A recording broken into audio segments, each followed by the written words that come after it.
Assalamualaikum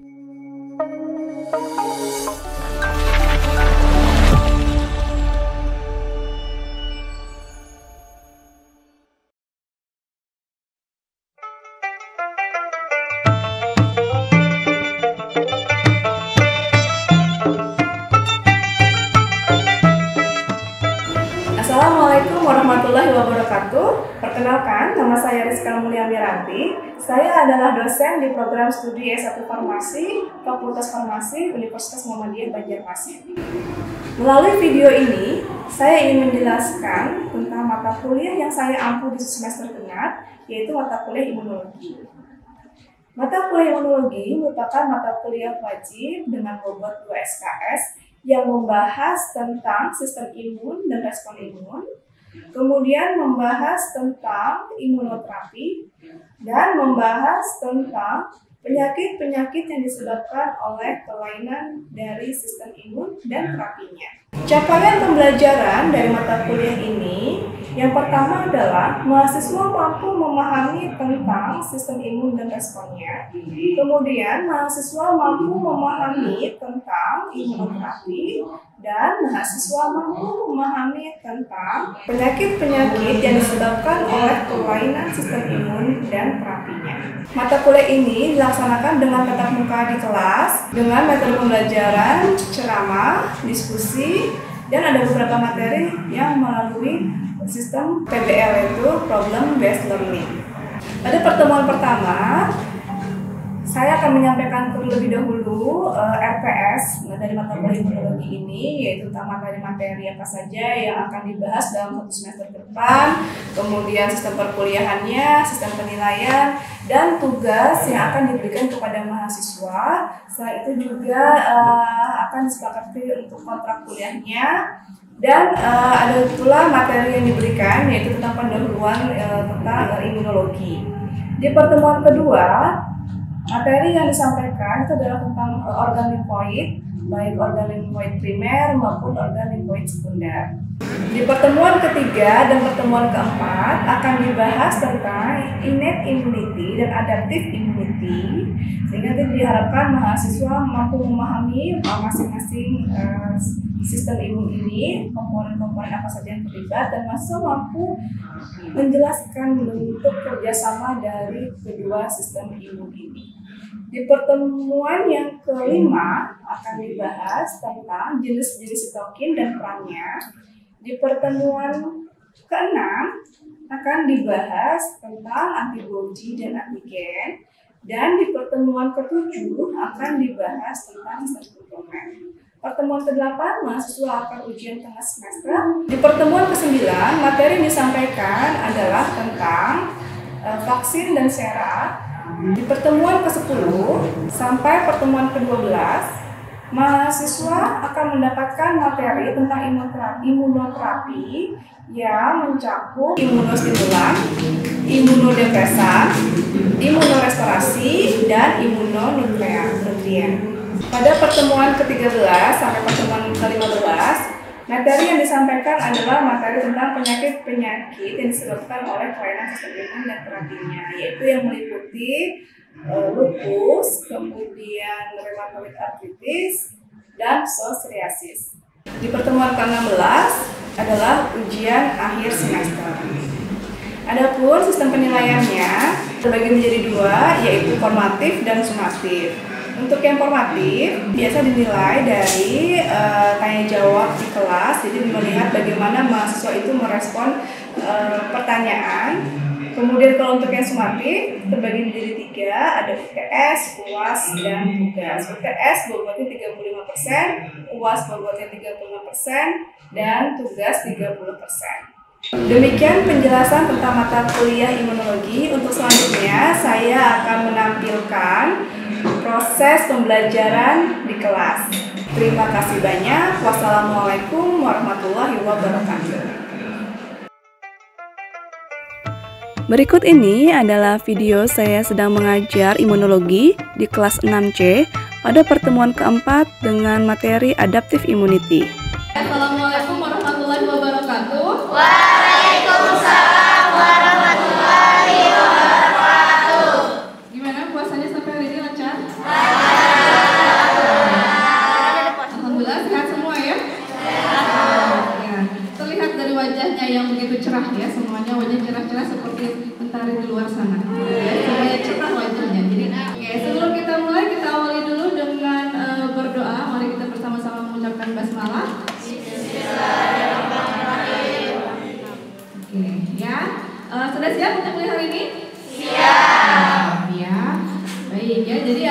kita bahas pada hari ini itu adalah adaptive immunity. Ya, ini adalah sambungan dari yang kemarin. Kemarin kan kita juga sudah membahas tentang innate immunity. Ya, di mana innate immunity dan adaptive immunity merupakan sistem imun. Tujuan pembelajaran kita pada hari ini adalah yang pertama, ya tentu kalian harus mengetahui dan mampu menjelaskan apa yang dimaksud dengan innate immunity dan adaptive immunity. Ya, kemarin sudah nih innate, coba ibu tanya, ada yang ingat nggak innate immunity itu apa? Oke, Sasa gimana? Jadi innate immunity itu merupakan sistem kekebalan alami, sistem imunitas bawaan yang bersifat fisik, kemudian seperti kulit, selaput lendir, dan rambut halus di hidung. Merupakan bagian-bagian dari Oke, ya itu tadi dari Sasa. Yang ada mau menambahkan? Silakan. Setuju dengan yang disampaikan Sasa? Setuju. Oke, ya. Kalau komponen-komponennya ada apa aja? Oke, boleh Desi gimana? Ada 3. Yang pertama anatomical barrier, itu terdiri dari 3, fisik faktor, mekanik faktor, chemical biokimia. Terus yang kedua ada humoral komponen, itu terdiri dari 3, ada komplement, sitokin, dan koagulasi sistem. Yang terakhir ada cellular komponen, terdiri dari 5, ada neutrofil, monosit, makrofag, NK sel, sama eosinofil. Oke, ya sudah cukup lengkap ya tadi dijelaskan sama Desi ya. Yang lain setuju? Setuju.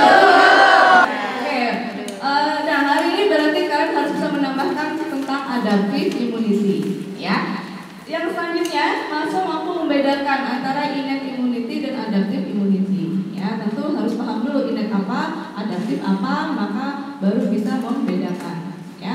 Lalu yang terakhir adalah mampu menjelaskan bentuk kerjasama ya antara innate immunity dan adaptive immunity itu seperti apa. Masuk ke adaptive immunity, jadi adaptive immunity ini ya juga merupakan sistem imun yang kerjanya spesifik. Ya, masih ingat kenapa disebut spesifik? Karena menarik dari patogen spesifik. Ya, karena tadi patogennya spesifik gitu ya. Karena dia punya memori gitu. Jadi kalau nanti ada patogen yang masuk, maka nanti dia sudah punya sistem perlawanan yang spesifik untuk patogen tersebut. Gitu. Ya, kemudian ya tadi dia bisa mengenali dan melawan patogen atau zat asing yang masuk ke dalam tubuh. Nah, tapi tadi bentuk pengenalannya nanti ada kerjasama dengan yang innate immunity. Ya. Nah, jadi adaptive immunity, kemarin masih ingat ya, innate itu adalah barrier pertama gitu ya, garda terdepan dalam sistem imun.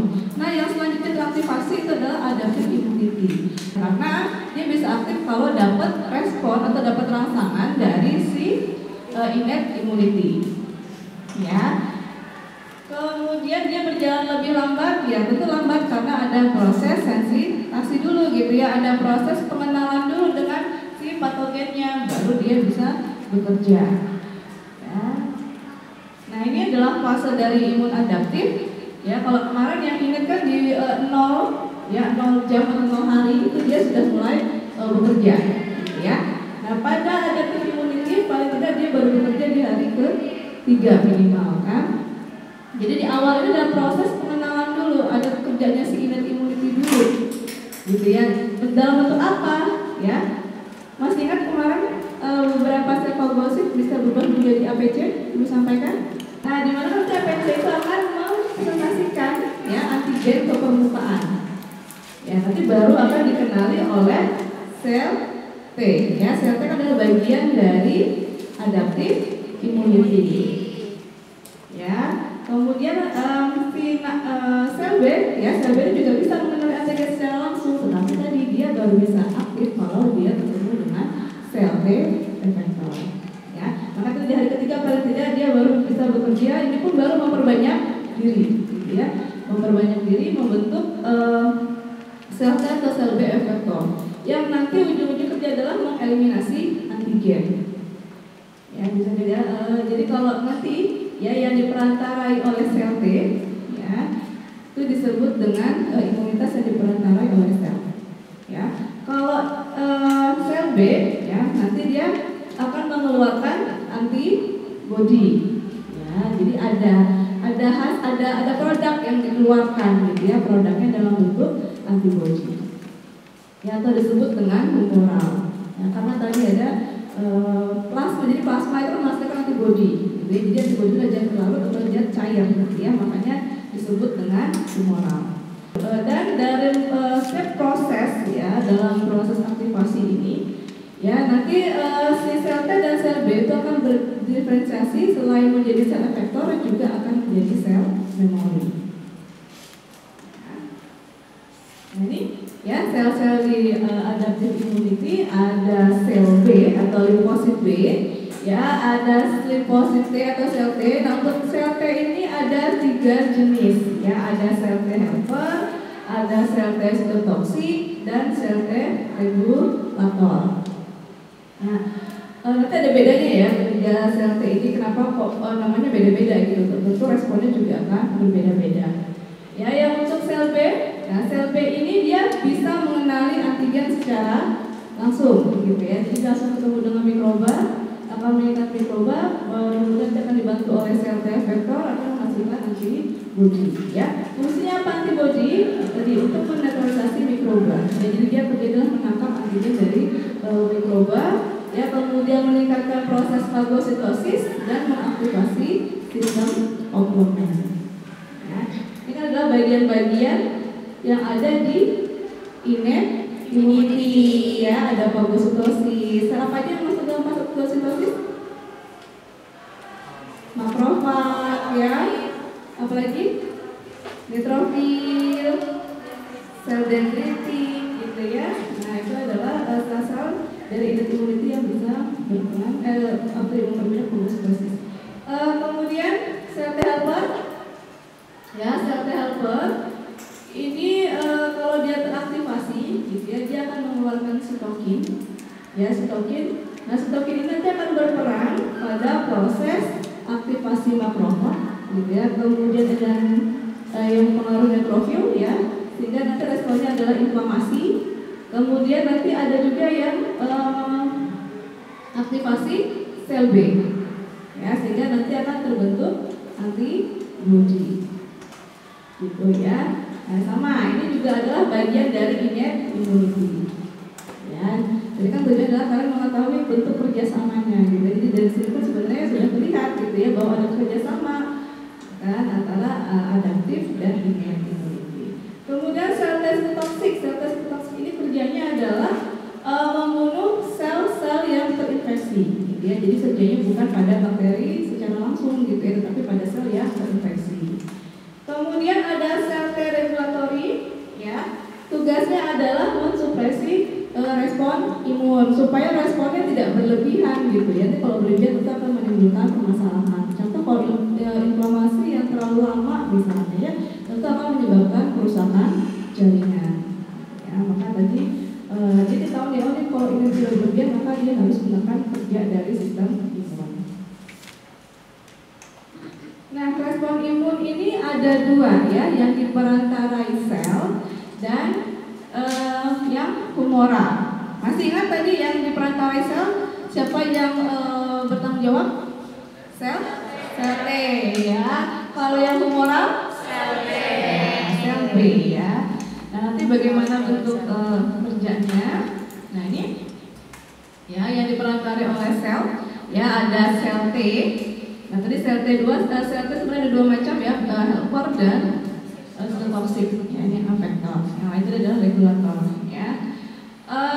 Jadi 2 ini, ya, jadi sel T ini dia tidak mampu mengenali antigen secara langsung, gitu ya. Dia bisa mengenali antigen kalau antigen tersebut dipresentasikan oleh APC. Ya, jadi dia kalau ada mikroba gitu, sebetulnya nggak akan kenal, nggak akan tahu gitu ya. Tapi begitu itu dipresentasikan oleh APC, maka dia bisa bertindak aktif gitu ya. Nah, nanti untuk APC sendiri itu ada 2 macam ya. Jadi ada 2 macam protein yang dipresentasikan yang mendampingi si antigennya, gitu ya. Jadi kalau kalau untuk sel T helper, ya, jadi APC-nya itu nanti akan mempresentasikan antigen ditemani oleh MHC kelas 2. Ya, kalau yang sel T toksik gitu ya, dia akan dipresentasikan si antigennya ditemani oleh MHC kelas 1. Ya, nah dia bisa mengenal itu karena tadi dia mempunyai reseptor, ya, atau yang disebut dengan T-cell reseptor. Jadi dia adalah suatu imunoglobulin yang bisa bereaksi dengan molekul MHC, ya. MHC tadi dimiliki oleh si APC. MHC ya, MHC tadi ada berapa jenis? Dua, ya, ada 2 jenis, MHC kelas 1 dan MHC kelas 2, ya. MHC kelas 1 tadi akan mengenalkan antigen ke sel T apa? T-cell toksik, ya. Yang kedua ya helper, ya. Nah jadi gitu ya, jadi sebenarnya di dalam sel T itu sendiri gitu ya, itu ada protein marker, ya. Jadi untuk sel T yang helper itu markernya itu adalah protein CD4, gitu ya. Kalau untuk yang toksik ya, markernya adalah CD8, ya. Jadi tadi juga yang terstimulasi oleh adanya protein MHC itu tadi. Ya, ini tadi ya. Jadi kapan nanti bentuknya adalah MHC kelas 1 gitu ya, kapan nanti mempresentasikan adalah MHC kelas 2 gitu. Jadi itu tergantung dari jenis patogennya. Kalau dia endogen gitu ya, maka nanti dia akan mempresentasikan si MHC kelas 1. Ya, kalau dia endogen gitu ya, si antigennya, maka dia akan mempresentasikan MHC kelas 2. Ya, siapa aja tadi yang bisa bertindak sebagai APC? Makrofag, sel dendritik, ya, sel Langerhans, ada sel B, ya, sel B ini juga bisa sebagai APC. Nah ini contoh proses APC-nya gitu ya. Jadi ini apa ini? Gambar apa? Sel apa ini? Makrofag, ya, ini makrofag gitu ya. Dia sudah ada proses fagositosis. Masih ingat yang kuning-kuningnya ini apa? Ya, pengenalnya apa disebutnya? Pams, ya. Ya, pamsnya akan dikenali gitu ya, dia akan membentuk mulut semu ya, sehingga dia masuk fagosom gitu. Kemudian nanti dia akan degradasi oleh lisosom gitu ya. Antigennya nanti akan diambil gitu, ketemu dengan MHC. Ya, karena bakteri kan dia yang masuk dalam bakteri, dia termasuk dalam eksogen gitu ya, maka nanti yang mempresentasikan tuh dibantu oleh MHC kelas 2. Ya, jadi ketemu MHC kelas 2 akan dibawa ke permukaan. Nah, kalau sudah sampai di sini ya, maka sel T akan bisa mengenali si antigennya. Nah ini nanti ya beda sel asal APC, maka nanti responnya juga akan berbeda. Ya kalau dia APC-nya berasal dari sel dendritik, ya, jadi nanti yang teraktivasi itu adalah sel T naif. Ya, hasilnya adalah sel T efektor. Ya, kemudian kalau berasal dari makrofag APC-nya, ya maka nanti dia akan mengaktifasi sel T efektor. Ya, nanti perannya adalah untuk mematikan si mikroba. Jadi dia akan mengaktifkan si makrofag, gitu ya, supaya memperbanyak proses fagositosis. Kemudian kalau ya yang jadi APC-nya itu adalah sel B, ya maka sel B ini akan mengaktifasi sel T efektor, ya, akan berikatan dengan sel T efektor yang menjadi plasma sel. Nah, plasma sel ini nanti akan menghasilkan antibodi. Ya, dari 3 ini, yang mana yang paling efektif jadi APC? Ya, kenapa makrofag? Karena yang mana? Ya, yang dari sel dendritik, ya. Kenapa? Karena dia satu-satunya yang bisa bereaksi dengan atau terikat dengan sel T yang naif. Ya, kemudian dia menghasilkan sel T efektor, di mana ya APC yang berasal dari makrofag ya ataupun sel B itu dia hanya bisa terikat dengan yang sel T efektor. Jadi sel T helper di sini menunjukkan bahwa sel T helper itu sebenarnya macamnya ada banyak gitu ya, ada banyak gitu. Nah, nanti responnya pun juga akan berbeda. Ya, contohnya di sini tadi kalau sel T helpernya ya itu adalah jenis sel T helper 1 gitu ya, maka nanti dia akan mengeluarkan sitokin yang efeknya adalah aktivasi makrofag ya. Tapi tadi kalau yang teraktivasi itu adalah sel T helper yang 17 ya, dia akan mensekresi sitokin yang efeknya adalah inflamasi ya ataupun membunuh mikroba. Ya, efektor sih kerjanya langsung gitu ya. Nah, kalau yang memori nanti dia yang akan berjaga-jaga di aliran darah. Jadi nanti kalau ada infeksi berulang gitu ya, nanti si sel memori ini dengan cepat akan berdiferensiasi menjadi sel efektor. Selanjutnya adalah humoral immunity, ya respon imun humoral yang diperantarai oleh sel B ya. Nah, si sel B ini ya berbeda dengan sel T. Kalau sel T dia baru bisa mengenali antigen kalau dia presentasikan oleh APC ya, sedangkan sel B dia bisa langsung berinteraksi atau mengenali si antigen ya, mengenalinya melalui reseptor yang ada di permukaan sel B ya, atau disebut dengan sel B reseptor. Jadi reseptornya itu merupakan molekul antibodi ya, antibodi yang jenis imunoglobulin M ya. Kan salah satu kerja antibodi itu dia mampu mengikat antigen. Oke, kemudian ya di sini ketika sel B mengikat antigen, gitu kita bisa mengikat antigen gitu ya, maka sel B-nya akan menjadi matang ya dan siap untuk memproduksi plasma sel ya. Tapi tadi sebelum dia menjadi plasma sel gitu ya, dia harus diaktifasi dulu oleh sel T helper ya.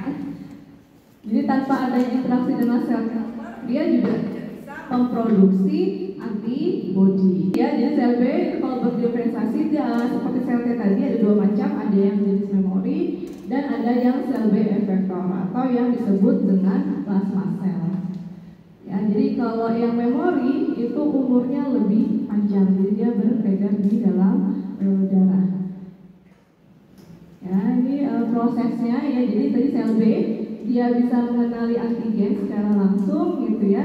Nah, ini kan bentuk reseptornya bentuknya seperti antibodi ya, seperti huruf apa? Huruf Y ya. Ini adalah salah satu bagiannya ya, FC-nya. Nah, FC dari si imunoglobulin inilah yang akan mengikat si antigen. Lalu antigennya akan dipresentasikan ke permukaan oleh MHC kelas 2 ya, MHC kelas 2, maka nanti akan ketemu ya sel T helper ya, nanti akan teraktivasi menjadi dua macam, tadi ada sel B memori ya dan plasma sel. Tadi sama ya, yang memori juga siap berada di dalam darah, jadi kalau ketemu antigen yang sama gitu ya, maka nanti dia akan langsung bekerja begitu ya. Jelas ya untuk yang sel B ya, kenapa dia disebut humoral gitu ya, karena tadi dia mengeluarkan si plasma sel. Oke, sampai sini yang ingin ditanyakan? Silahkan, mau yang ingin bertanya.